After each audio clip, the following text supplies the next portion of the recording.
예후 왕가의 몰락이라는 제하에서 오늘 말씀을 함께 나누도록 하겠습니다. 이 예후 왕가의 몰락의 원인은 크게 두 가지입니다. 첫째는 여호와께서 말씀하신 대로 4대 동안 이스라엘 왕위를 지키리라 그랬습니다. 그러니까 예후가 그의 아들 여호아하스, 그리고 여호아하스는 그의 아들 요아스, 그리고 요아스는 여로보암 2세, 그리고 여로보암 2세는 오늘 등장하는 스가랴. 이렇게 예후로부터 4대죠. 4대 만에 완전히 이제 예후의 그 왕가는 몰락이 되는 겁니다. 또 하나는 조상들의 행위대로 악을 행하여 죄를 범했다라고 하는 거예요. 이 여호아스, 요아스, 여로보암 2세, 스가랴 모두가 다 한결같이 우상 숭배하는 그 악에서 떠나지 못해요. 하나님이 가장 싫어하는, 그리고 하나님이 절대로 용서하지 않는 그 우상 숭배의 죄에서 벗어나질 못합니다. 심지어는 종교 개혁을 일으키면서도 끝판에 가서는 또다시 그 죄를 받아들이고 그렇게 또 빠져버리는 그런 연약한 인생의 모습을 우리는 그동안 많이 살펴보았습니다. 그래서 오늘 말씀 가운데 두 가지를 저는 좀 심도 깊게 조금 다뤄보려고 합니다. 하나님이 말씀하시면 반드시 그렇게 이루어진다는 거예요. 반드시 그렇게 이루어진다. 오늘 말씀도 그걸 분명하게 얘기해요. 말씀대로 과연, 이게 무슨 얘기예요? 말씀대로 그렇게 되니라 그래도 되는데 여기 과연이라고 하는 이 표현을 하게 됨으로 인해서 이 말씀 그냥 우리는 하나님 말씀대로 이루어지지 그냥 그런 믿음을 가지고 살지만 그 말씀하신 것이 내 눈앞에서 그대로 이루어지는 것을 본 사람들에게만 이 과연이라고 하는 단어를 쓸 수 있다는 거예요. 하나님이 말씀해 놓으신 것이 바로 이 성경인데 이 성경이 내 눈앞에, 내 시대에, 내 당대에 이루어질 것은 자명하다는 거예요. 말씀하신 대로 나에게 분명히, 내 시대에 분명히 이루어지는 것이 있을 수밖에 없는 것은 이 세상 역사가 완전히 끝나는 그날까지 하나님의 이 말씀은 계속해서 흘러가는 겁니다. 멈춰서 있지 않아요. 항상 흘러가고 있어요. 다만 때가 필요할 뿐입니다. 그래서 성경에 보면 때가 되매라고 하는 그런 표현들을 신약에서도 종종 쓰고 있는 것을 봅니다. 여러분, 내가 하나님을 믿고 하나님의 말씀을 믿고 가면서 내가 원하는 때에 그리고 내가 기대하는 때에 이루어지지 않는다고 하나님의 말씀이 멈춰선 것은 아닙니다. 계속 흘러가고 있어요. 때를 기다릴 줄 아는 믿음을 가져야 된다는 거예요. 그래야 우리가 낙심하지 않게 돼요. 낭망하지 않게 돼요. 내 뜻대로 되지 않았다고 실망할 필요도 없습니다. 하나님의 때가 아직 이르지 않았구나라고 그렇게 인정하고 때를 기다리는 것이 그것이 지혜로운 것입니다. 이미 하나님의 말씀은 우리 인간의 역사 속에 던져져 있습니다. 우리는 그 말씀을 붙들고 있습니다. 때가 되면 반드시 이루어집니다. 그런데 이 때에 대해서 사람들이 함부로 그렇게 판단을 하고 그것을 막 마치 예언하듯이 막 그렇게 떠들면서 사람들을 현혹하는 게 그게 거짓 선지자고 미혹의 영이고 그게 공중의 권세 잡은 자들에게 사로잡힌 자들이 이 말씀을 잘못 해석하고 이 말씀을 잘못 적용해서 사람들을 흔들어 놓습니다. 믿음 생활 잘하는 사람들도 이 때에 대한 해석을 잘못해서 흔들리는 경우가 얼마나 많습니까? 우리가 잘 아는 대로 공중파까지 타면서 마치 10월 28일인가 그때 예수님이 재림할 것처럼 그렇게 때를 해석하고 세상을 들썩들썩하게 했던 그런 이장님 사건도 있지 않았습니까? 여러분, 때는 성경이 말하는 때는 하나님의 때를 말하는 거예요. 인간의 생각으로 다 풀리는 때가 아닙니다. 오죽했으면 예수님조차도 아버지만 아신다라고 그렇게 말씀을 하실까요? 인간이 함부로 측량하고 함부로 판단해서는 안 된다는 것을 우리에게 분명히 얘기하는 거예요. 어렵지만 우리가 이것을 풀어내기가 어렵지만 분명한 것은 우리가 풀어내던 풀어내지 않던 하나님이 말씀하신 대로 반드시 이루어진다라고 하는 이 믿음을 가지고 살아가는 것이 이게 절대 주권을 인정하는 하나님의 절대 주권을 인정하고 따라가는 참 믿음의 자세다라고 하는 겁니다. 그러니까 우리는 하나님의 때에 하나님의 방법대로 하나님께서 그 때를 채워 가시는 것이라면 우리가 그 때에 내가 은혜를 입거나 하나님의 귀한 그 복을 받았으면 하나님의 때에 내가 그렇게 나타났을 뿐이에요. 자랑할 거 아무것도 없습니다. 하나님이 섭리해 가시는 것을 우리가 믿고 하나님이 나를 여기까지 인도하셨구나. 하나님이 지금 나와 함께 하시는 시간이구나. 하나님께서 지금 나에게 복을 주시는 때이구나. 이렇게 생각하고 겸손할 줄 알아야 돼요.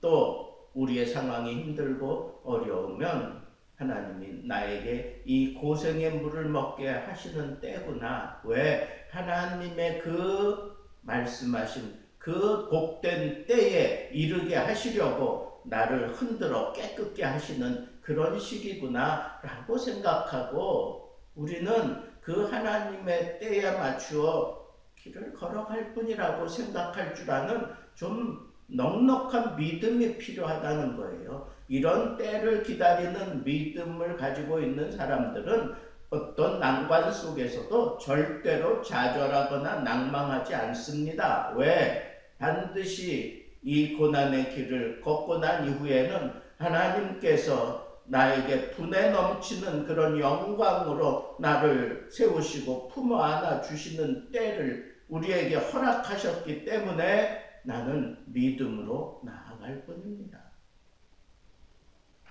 때를 기다릴 줄 알고 때를 바로 이해할 줄 아는 사람이 참다운 전천후적인 그런 믿음 생활을 할 수 있다고 하는 사실 꼭 기억하십시오. 하나님의 말씀대로 이루어지는 때가 온다는 것. 두 번째는 조상들의 행위대로 여호와 앞에 악을 행함으로 인해서 그 막강했던 왕가가 한순간에 다 몰락돼 버리고 맙니다. 이 예후 왕가의 마지막 왕이었던 스가랴는 6개월 만에 그냥 죽임을 당하고 맙니다. 이 살룸에 의해서 죽임을 당해요. 근데 이 살룸도 그가 스가랴를 죽이고 왕이 됐지만 그는 한 달 만에 문하에 의해서 죽임을 당합니다. 여러분, 이 이스라엘 열왕기 그 왕가에 숨어있는 아주 중요한 메시지는 어떻게 보면 하나님 앞에 죄를 지으면 보장이 안 된다는 거예요. 어떤 사람은 4대에 이르도록 왕가를 지켜냈지만 어떤 사람은 한 달 만에 끝나. 시므리 같은 경우는 7일 천하에 보장이 안 된다는 거. 보장. 아니, 세상에서 가장 강력한 자리가 왕 아닙니까?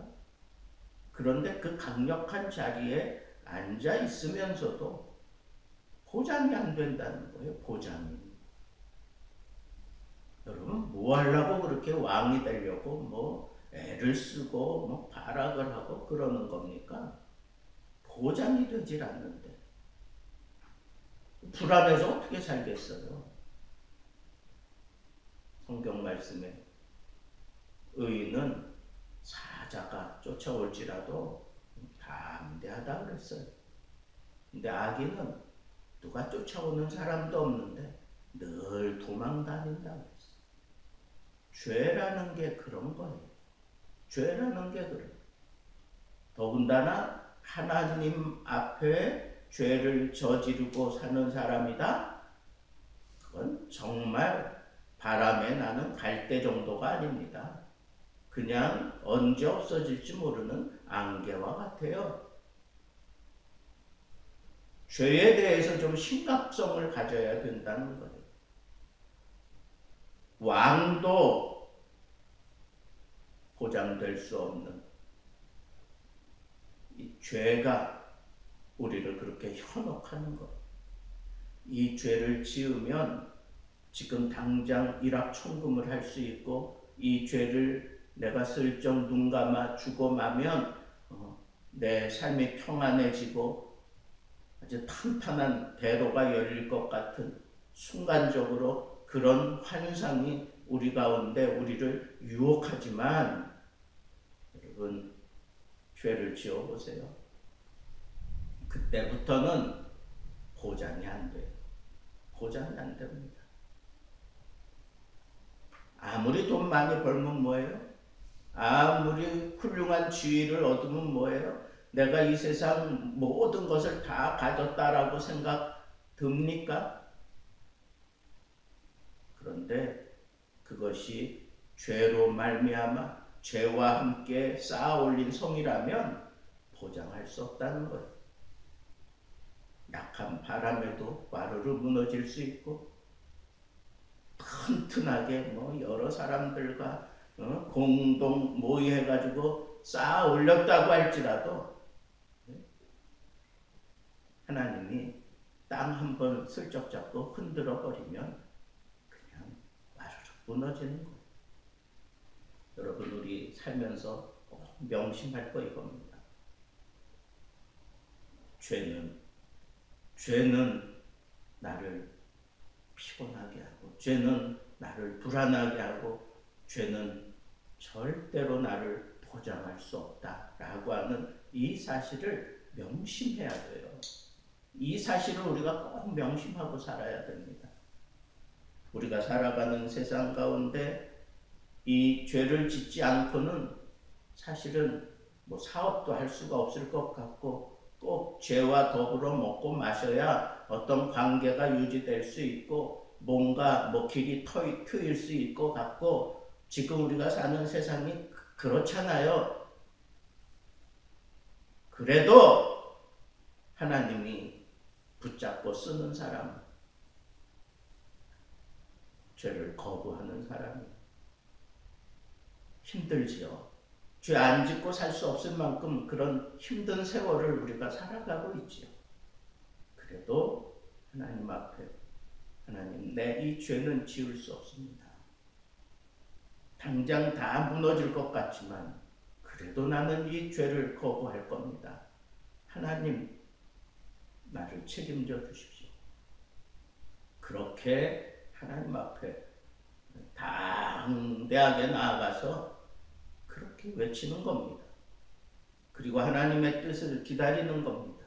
하나님의 때가 바로 내 코앞에 다가왔구나 라고 생각하며 오히려 기대감을 가지고 하나님, 나를 이 영광스러운 자리에 세우기 위해서 이 죄의 유혹의 때를 지금 나에게 펼치시는군요. 하나님, 내가 모든 것 다 포기할지라도 이 죄는 내 가슴에 담을 수 없습니다. 그게 믿음의 싸움입니다. 이 시대에 우리가 펼쳐야 되는 건강한 믿음의 모습입니다. 이렇게 죄를 지었던 악을 계속해서 조상적부터 흘러내려오는 그 악을 떨쳐내지 못하고 아버지가 그래서 아들이 그러고 또 이 사람이 저래서 또 이런 악습이 계속 그 이스라엘의 그 계보를 타고 쭉 흘러오는데 분명한 것은 이스라엘이 멸망당하기 직전의 모습이 이 스가랴 그리고 약 30년에 걸쳐서 무려 6명의 왕들이 왕위 쟁탈전을 벌이다가 5명이 살해되고 마침내 BC 722년에 북이스라엘은 와스르에게 멸망당하고 말아요. 보세요. 분명히 스가랴의 죽음 이후에 이렇게 30년에 걸쳐서 무려 6명의 왕들이 이 왕위 쟁탈전을 벌이고 폭도들에 의해서 5명이 살해되고 그러다가 멸망하는 게 이게 세상의 역사예요. 어떤 세상? 죄에 물든 세상. 죄를 완전히 단절시키지 못한 세상에 죄를 허용하고 죄가 인도하는 대로 따라갔던 세상은 이런 폭정과 살인과 그리고 점점 약해지다가 한순간에 멸망당하고 마는 것이 이 예후 왕가의 몰락을 통해서 우리에게 주시는 교훈 중에 교훈이라는 거예요. 여러분, 우리는 어떻게 생각해야 할까요? 우리가 이 이스라엘의 역사를 보면서 이 죄가 얼마나 무서운가 하는 것을 우리 가슴에 새겨야 합니다. 오늘 2가지 말씀드렸습니다. 하나님은 말씀하신 대로 세상을 통치하고 계신다. 죄에 물들어 버리면 점점 약해지다가 완전히 몰락되고 맙니다. 이 말씀 꼭 명심하시고 오늘 하루도 아니 내 남은 인생 하나님 안에서 언제나 죄를 떨쳐내고 하나님의 말씀을 기대하며 승리하는 삶을 살게 되기를 우리 주님의 이름으로 축복합니다.